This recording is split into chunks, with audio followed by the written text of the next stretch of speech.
Subscribe to our free newsletter. All right, we're live. That's crazy. I thought it was fine.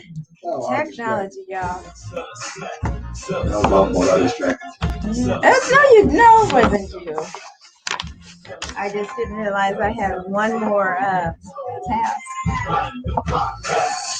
Hey everyone, we're back. You're listening to 97.5 FM KDEE Selling Sacramento. I am Agent Key, and I just realized that if you were watching on Facebook Live or trying to watch on Facebook Live, I didn't press the go live button. So I am so sorry, everybody. If you go back to Facebook Live on the radio, Selling Sacramento on the radio, I'm there now. So again, today we are talking about the key steps to creating a successful real estate career today, the key steps that you need to take.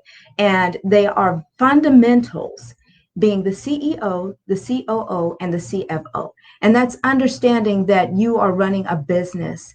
It's not just being a real estate agent. You're running an actual business where you need to have set times, set hours, set systems, set processes. You need to show up. You need to be there. You need to be offering a value to your clients. And so we're going to do as much as we can today within this hour to give you some information that you need to make that happen. Okay. And again, if there's something that you may have missed, reach out to me at agentkey007@gmail.com. agentkee007@gmail.com. We're going to get started with the first of the four topics that we're going to talk about today, which is developing your business plan. Everything starts with a vision. Can we just say that? Becoming a real estate agent, again, means having a business, but you don't want to, let me back up and say this. How many people say they like real estate because they love looking at houses? They watch HGTV, they love people, love talking to people. But once you become a real estate agent, you want to have a plan in place in order to serve people. You want to be able to let them know that you exist, what your services are. There are many areas in real estate in which you can work. You can be a luxury listing agent where you're selling $1 million homes. You can be an REO agent where you're dealing with foreclosed properties. You can be an agent who is representing buyers only, where if there's someone that wants to buy property, you're representing them. Or you can be an agent that represents sellers only. You can represent segments of people. Maybe you want to concentrate just on millennials. Maybe you want to concentrate on Gen Xers or empty nesters, people who are getting ready to downsize because the house that they once were in is now too big. The best place to start is right where you are. What are you already skilled at? Who are some of the people that you're already close to that you may have relationships with? Because a big part of being able to be successful in real estate is relationship building. So the first thing that you want to do when you're preparing a business plan is understanding what is it that you want in life. And I told you before the break to take a moment, get a piece of paper and a pen. And I want you to write down, what do you want in life? Just take 5-10 seconds. Don't overthink it. Just write it down. What do you want in life? And think about your physical health, your mental health, your emotional health, your spiritual health. What do you want out of life? I want to lose 20 pounds and be able to be healthy and eat clean and be a vegetarian and live on a farm, 30 acres. What is it that you want in life? Take the time to think about that. And there's a reason that I'm asking that. How much money do you want in the bank? What do you want your relationship to look like? These are things that are important to think about as you're preparing your business plan. And you're probably thinking, Keisha, why do I got to think that far out just for a business plan for real estate? Because at the end of the day, real estate is going to get hard. There's going to be a point where the business is not coming in, and you want to know for sure that you know this is what you should be doing. I've been in escrow on 5 escrows at one time, and all 5 of them fell out. Do you know the pain of that feeling? When you're getting ready to miss out on about $40,000-$50,000 plus dollars that you was looking forward to, and now it's not coming and the bills need to get paid. How do you pick yourself back up from that? Because it's not just 5 escrows that were going. It was blood and sweat and tears and time and effort and writing and showings, all of those things. So you need to know for sure, beyond the shadow of a doubt, that this is a step that you want to take, right? So it is important that you examine your motives before you develop your business plan. What do you want? And then the next step, looking at that list of things that you just wrote down, write out your top 1-year goals, but make them SMART. And we all know what SMART means, right? SMART, specific, measurable, attainable, realistic, and place them on a timeline. So for example, a 1-year goal could be how much money you want to make. I want to make $1 million in a year. So you'll write that like this. I will easily make at least $1 million, $84,000 a month by December 31st, 2021. So you set the target where you can hit it easily at first. And so you're setting yourself up for success right from the start. I want to say hi to everybody on Facebook Live. Hey, Dawn. Hi, Florence. Hey, Andrew. I see you guys all coming in. So make sure you write out your 1-year goal. And this doesn't necessarily need to be, it needs to be related to the activities that will come as a result of you being in real estate, making the money, how much money you want to make, how many transactions you might want to close, where you might want to live. It needs to be something that becomes your big why, that's going to keep you on task when things get hard in real estate. So you're trying to come up with your big why. That's why this is important to think way down the line. The next step is to create a purposeful and massive action plan. Why do I want to do this? What's my purpose for achieving this goal? What will it give me? Why am I motivated to achieve this? So for example, by earning $1 million a year, I will have to grow and become the type of person that provides so much value to other people in order to earn the $1 million. Right? Here's another example. By earning $1 million a year, I can give my family and friends peak experiences and share this life with them. Why? Why do you want the things that you want? Figure it out, write it down, write it down. It's so important to start with your vision and write out your goals. And so write out your massive action plan. Write down all of the actions that you need to take to help you achieve these goals.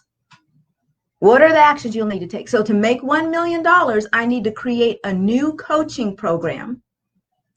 I need to host a live event or a live mastermind group. I need to write and publish a book, right? So when you're trying to make $1 million, you can't think small. You got to think big. And maybe it's not $1 million for you. Maybe it's just 100,000. In order to make $100,000, what is it that you'd need to do? Think about individuals who make that kind of money. Yes, Jeanette, there's money in real estate. Hey, Denisha. Hi, Charday. What if your goal was to lose weight? In order to lose weight, I need to join a gym or create a workout space in my home. I need to maybe you need accountability. I got to find a workout buddy because I can't do it on my own. I need to eat clean. Writing stuff down is so powerful. When you write it down, it does something to your brain. Your brain clicks and says, wait a minute, we're getting ready to take action and do something different. We got to back up now and start reassessing everything else we've been doing. So when you write down and you say that I need to eat clean, the next time you go to grab that burger, your brain is going to say, wait, you said we want to eat clean. Are we sure we're going to do this? So you've got to have the willpower to remember, oh yeah, I said we were going to eat clean. No, I don't want this. And the more times that you defy your desires and you impose your will over what your flesh wants to do, your brain is going to say, oh my gosh, she's serious about this. Oh my goodness, he about to conquer and do some big things in life, y'all. Let's get ready. So you've got to make sure when we write stuff down, our brain will bring it back to our memory. That's how powerful the mind works. That's why you want to write this down. That's why creating a business plan is so important. Once you have all of this information written down in your massive plans, review them weekly. Keep your goals in front of you somewhere that you can see them every day, but you review them weekly, right? Yes, writing it down is a critical step. And why set goals? Goals keep you progressing.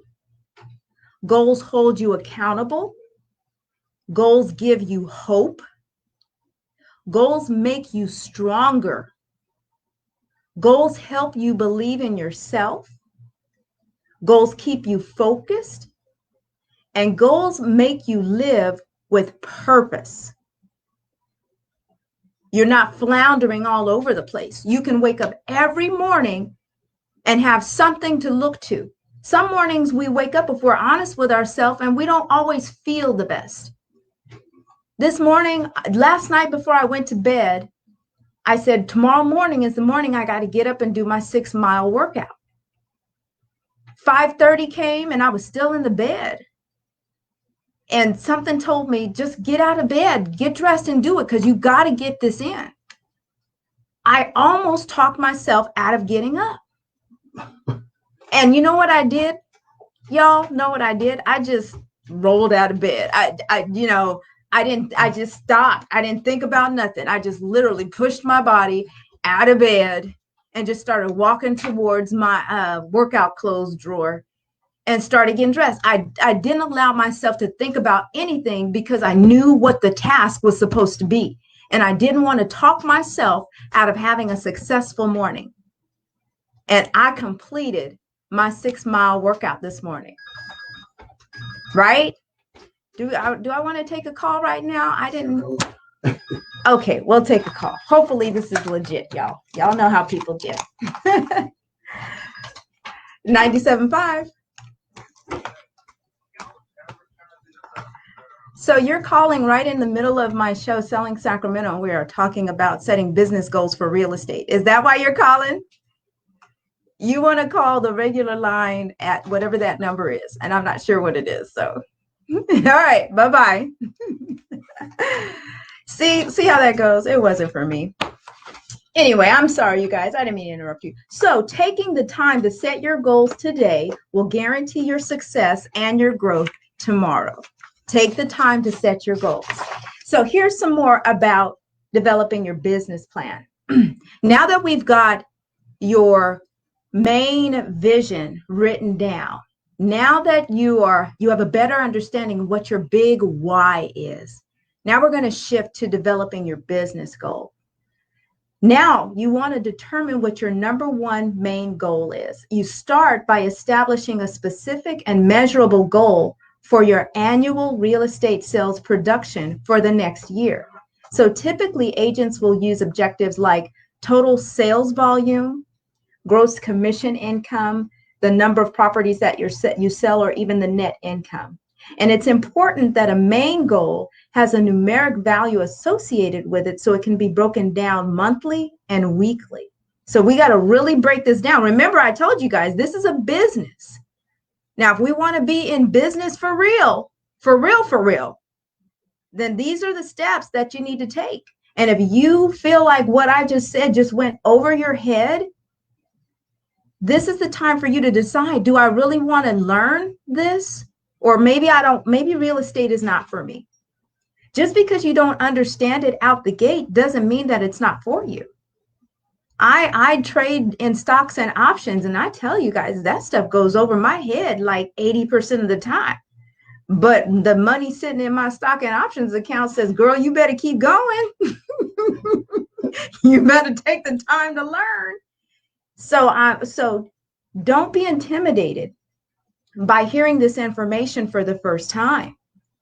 If you want to know more about it, like, we don't have much time to really go into detail. And I really, truly want to pass these tools and skill set on to those of you who really want to be great agents. This is what you really need to do.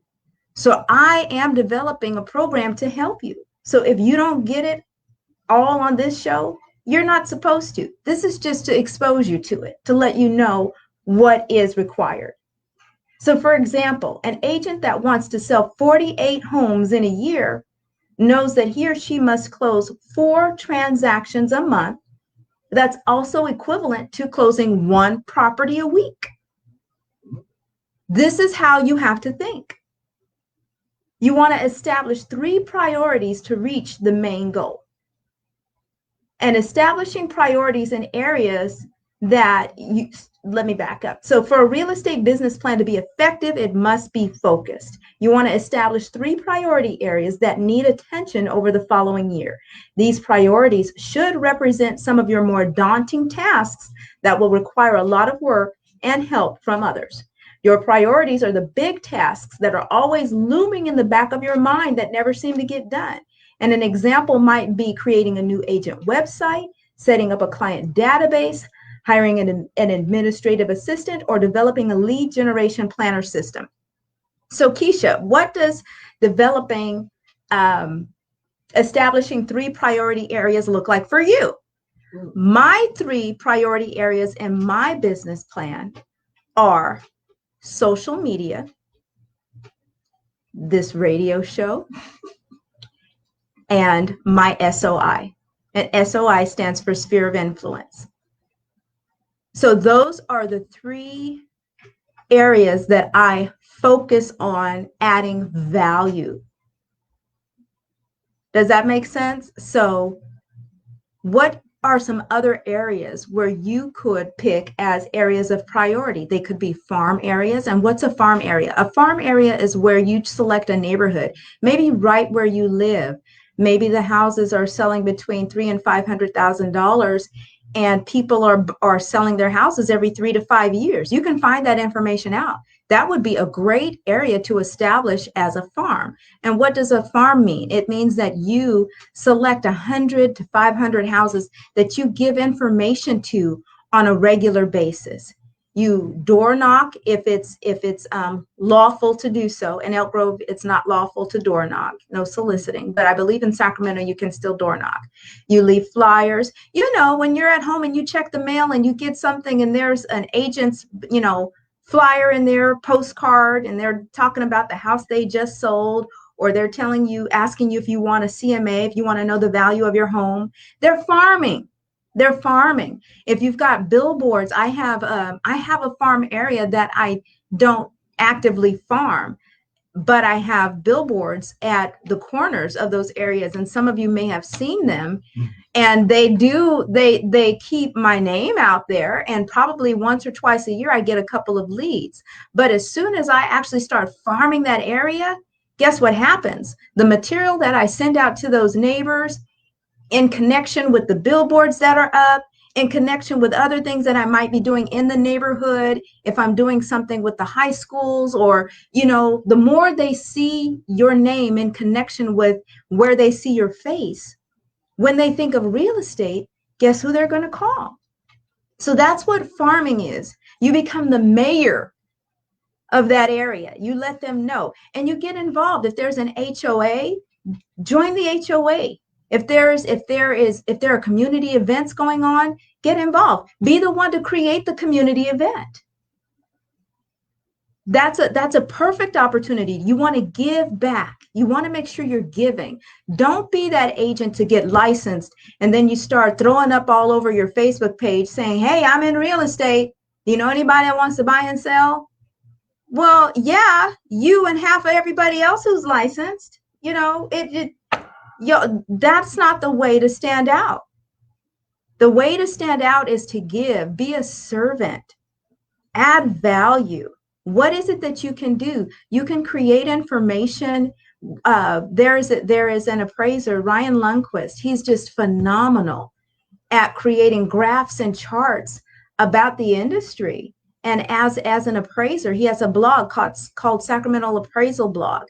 And he's been doing it for so many years consistently, being a giver, that the media, local, state, and national, reach out to him when they want information about local Sacramento real estate stats.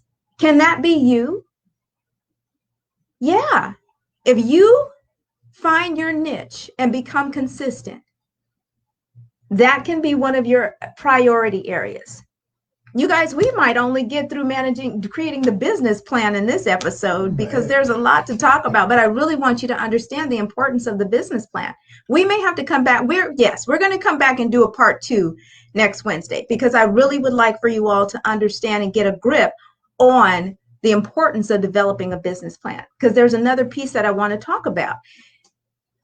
As we're talking about developing these priority areas, I want you to see what those could look like. So for example, on my team was Patsy Rogers, and she specialized in seniors and assisting empty nesters. So what she did, she teamed with one of the local restaurants, and she had a room that she rented once a month. She invited a special guest to come in, and they always spoke to issues pertaining to people 55 and older.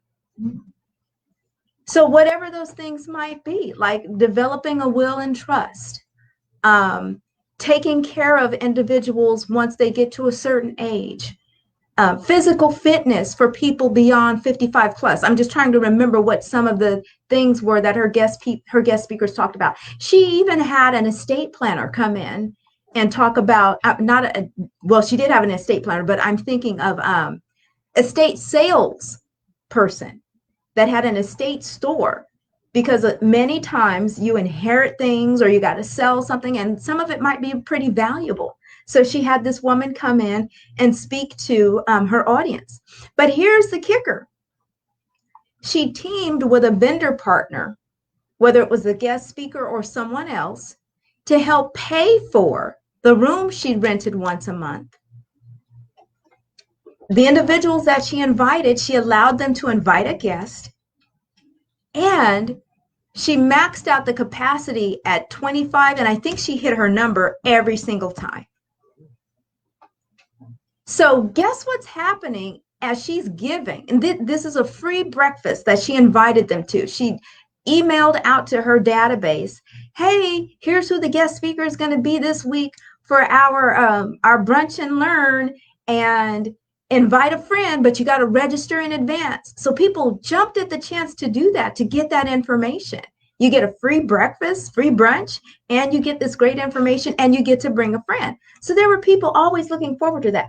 That was an area of priority that she leaned into to add value to the audience that she wanted to appeal to.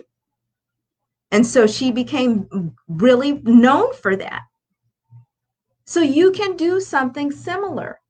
If you're a millennial, just let the creative juices flow. If you want to target millennials, what can you do to create an environment where you can be in front of millennials, give them something about real estate, partner with somebody else to make them pay for it so you don't have to, So then that becomes one of your areas. And so like I said, my 3 areas are my SOI, and my SOI is my sphere of influence.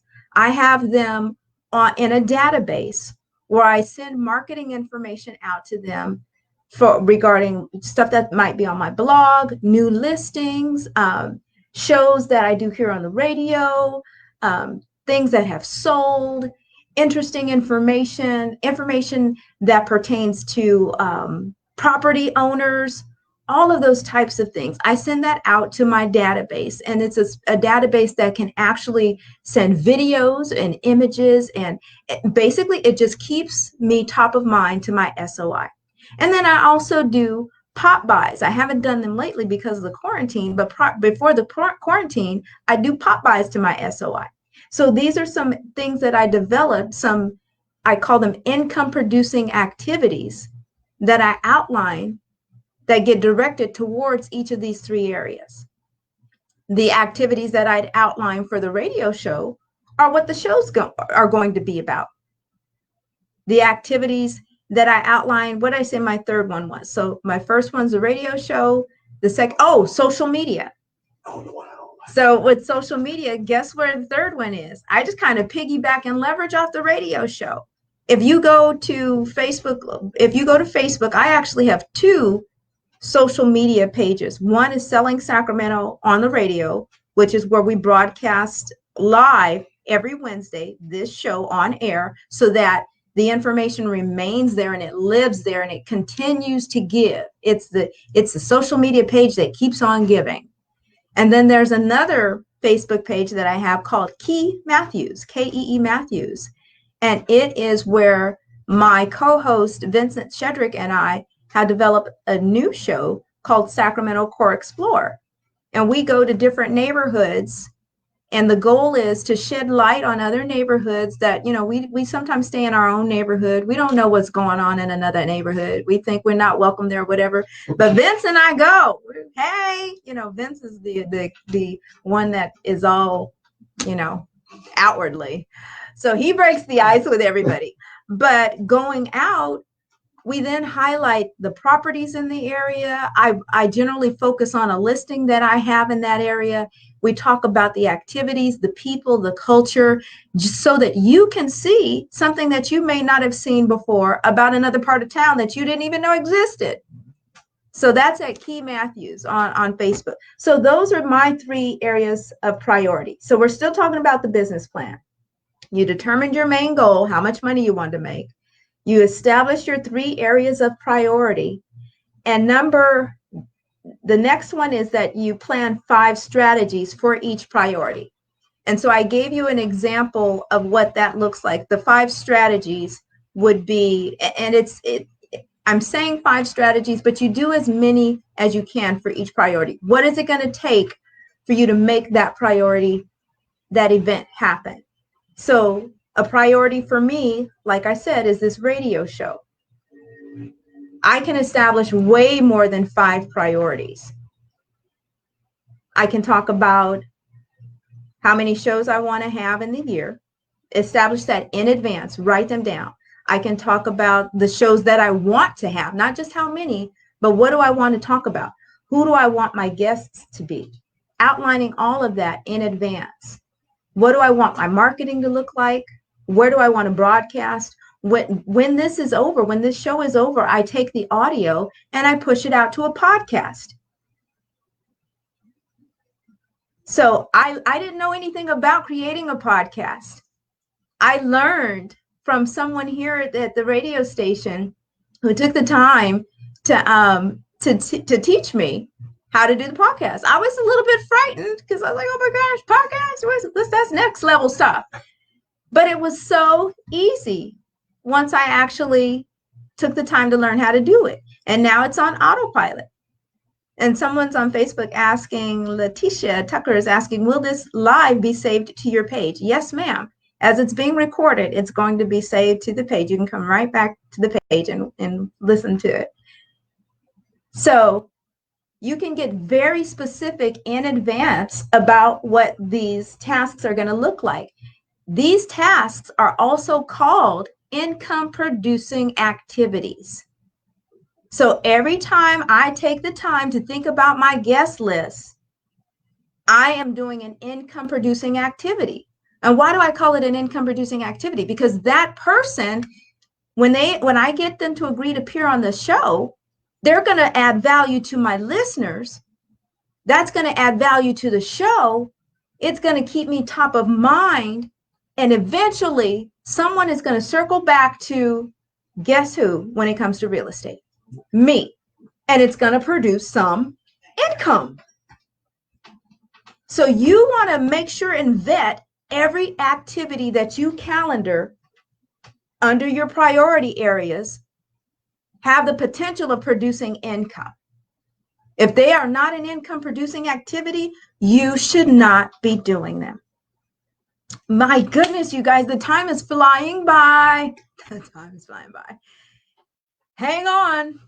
See, we got to come back with I already said we're going to come back next week with a part 2. We have not even gotten out of the business plan, but I hope you guys are learning something. I hope you're getting something out of this. I'm trying to make sure that I'm not just jumping around, but that you're gaining a real good understanding. And that if there's more information that you want to know, that just know that you can reach back out to me. We're going to take a break. And when we come back, we're going to finish up with your business plan.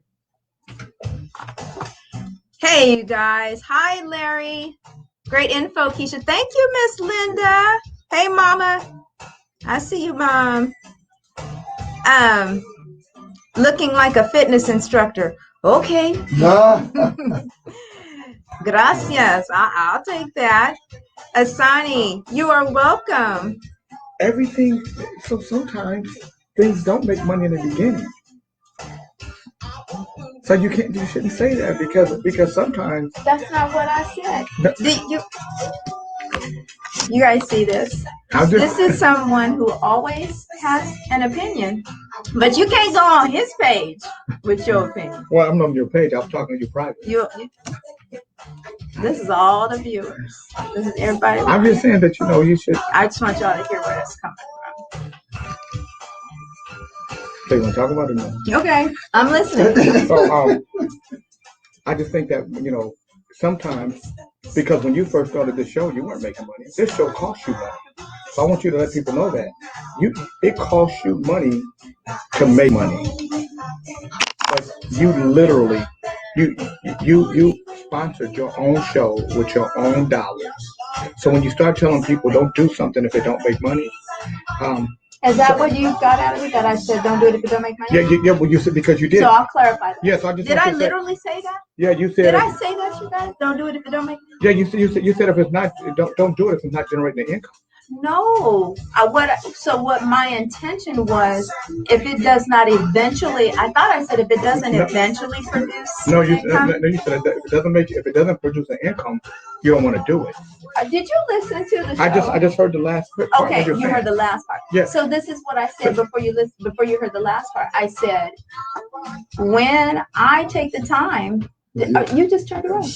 Well, because I thought you were going to go. When I take the time to find a guest, and that guest actually confirms and comes on the show, and that guest adds value to the show, and then that person remembers me and I'm top of mind when they think about real estate, guess who they come back to? Mm-hmm. But then you said, but don't do something. Then you can't. So I'm just saying, I just think that it's always. He wants to win. I don't want to win. It's not so. We're gonna look, ladies. This is. I'm teach y'all something.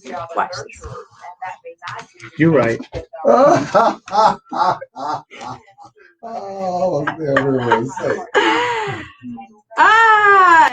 He tried to win before me. You guys get that? Did y'all see that happen right before your eyes? Men's. Larry says we are still talking. That doctor was nice too. We're still talking about the school and our kids' situation emotionally and so, yeah, distance learning. Mm-hmm. Yeah. You're referring to Dr. Gina Warren, right, Larry? Hey everyone, we're back. You're listening to 97.5 FM. I am Agent Key. We are selling Sacramento. And today we are preparing you if you are considering being a real estate agent, or if you are a real estate professional and you just want to know how to really build a firm foundation that you can leverage from, that you can bounce off of to put you on the path to being successful. And we're starting off all the way from the very beginnings. What's your vision? What are your goals? And that's so that you can identify your big why. You need to know what your why is, because anything that you set out to do will get hard. Anytime you set out to do something different from what your life already looks like, the world is going to test you and say, oh, really? Are you serious about that? So you need to make sure that whatever it is that you decide to get into, especially real estate, that you know for sure that it's something that you're willing to make sacrifices for, because you will need to. So having a big why, knowing why, is super important before you develop your business plan. Before the break, we started talking about the business plan. If you don't get all of this, please feel free to reach out to me at agentkey007@gmail.com. Right before the break, I was saying that you want to make sure you are outlining income producing activities. And I just want to clarify that it doesn't mean that that activity at that moment is going to make you money. It means that that particular activity is going to produce a result that will eventually make you money. So for every action, there is a reaction. What kind of results will not produce you money in real estate, Keisha? Are you asking that question? Let me tell you, my broker told me early on, Keisha, don't get caught up in all of those activities where they start reaching out to you and asking you to participate in these events that they have going on. Those are not income producing activities. Those are busy activities. Those are the fun junkie activities that they are, what do you call them? Networking events. Is it necessary to do networking events? Absolutely. But can I tell you all that there's enough networking events out there to keep you busy every single day, that at the end of the week, you done attended 14, 15 networking events? So you've got to balance. You've got to find balance in the activities that you pursue. You definitely want to attend some networking events, but you don't want your calendar to be full of networking events. As an introvert myself, I have to purposefully, force myself to attend networking events. So I might do one a month. And that's just something where other people might see my face in the place. And even at the same time, when I'm doing that, I'm leveraging it. So like, for example, I belong to the Greater Sacramento Financial Literacy Group, where I told you guys I'm learning stocks and options. Hey, guess what I'm also doing? Networking. Right? So you can join networking events that are actually beneficial to your business. And so that's not an income producing activity, but it's a super beneficial networking event, because the more I stay involved there, guess what's happening? I'm creating and building relationships where people know me, like me, and trust me. And possibly if they think about real estate, they might come to me. But I'm not there for that. I'm not there for that. I'm there to intentionally to get to know other people outside of my immediate circle. And it also happens to benefit me as far as being able to learn about stocks and options. So I'm plugging the Greater Sacramento Financial Literacy Group. Look them up on Facebook. They meet every Wednesday night on Zoom, every Wednesday evening. They have been meeting Wednesday evenings. I don't think it's supposed to be every Wednesday. I think it's every other Wednesday. Anyway, I digress. So before the break, we talked about breaking down, well, actually, we're going into breaking down those priorities into 5 manageable strategies designed to accomplish each of them and their specific actions. So these are the income producing activities that I was referring to. You want to make sure that whatever areas you set out to what did we call it? Your objectives, your goals, your 3 areas of concentration, that you break those down. What do you need to do to accomplish them to be successful? And we're calling them income producing activities. And again, the disclaimer is that the activity you're doing is not going to generate the income immediately, but it will eventually. And I want to give one more example of an area, a goal, a priority goal, trying to think of something that might be relatable. Well, let's go back to SOI, because everyone should have SOI as one of your objective goals. SOI is your sphere of influence. SOI is your book of business. If you were a doctor and you've been in business as a doctor for 30 years and you get ready to retire, you're selling possibly the physical contents of the building that you're in, but the most important thing you're going to sell is your book of business, your clients, the people that pay you, that are seeing you on a regular basis. Your SOI is equivalent to that. That's your sphere of influence. You want to make sure that if you use something as simple as an Excel spreadsheet, if you've never heard the phrase Excel spreadsheet, you need to learn that phrase. It comes with the territory. If you've never heard of QuickBooks, you need to look up QuickBooks. It comes with the territory. These are things that you have to decide, I've got to learn this, learn how to use this, learn what this means, because it's going to ground me towards being successful in real estate. So if you are, as you are building your SOI, this is what this looks like. You have a database with the person's first name, last name, phone number, email address, mailing address, at a minimum. So if you are in business right now as a real estate agent and you don't have a database that's as basic as that, you want to start there. If you are new to the real estate industry and you don't know where to start and you haven't done that, you want to start there. Very simple. You add an additional column, and that next column is item of value. What are you giving them? What are you proposing to provide to them at least twice a month so that they hear from you? Whether it's something that you create, that you knock on their door and deliver to them, also known as a pop by. And we call it a pop by. Why? Because you don't hang out. Sometimes I create pop bys. I leave them on the front porch, ring the doorbell, and run. I don't really ring the doorbell. I leave them on the front porch, take a picture, and then I text it to them. And I let them know, hey, I just dropped by your house. And then they'll text me or call me. Oh my gosh, Keisha, you came by. Haven't seen you in so long. Wish I could have talked to you. Yep, but it was just a pop by. It was just a pop by. Wasn't trying to say, because you got to get through the whole list. You got to make sure that your SOI hears from you on a regular basis.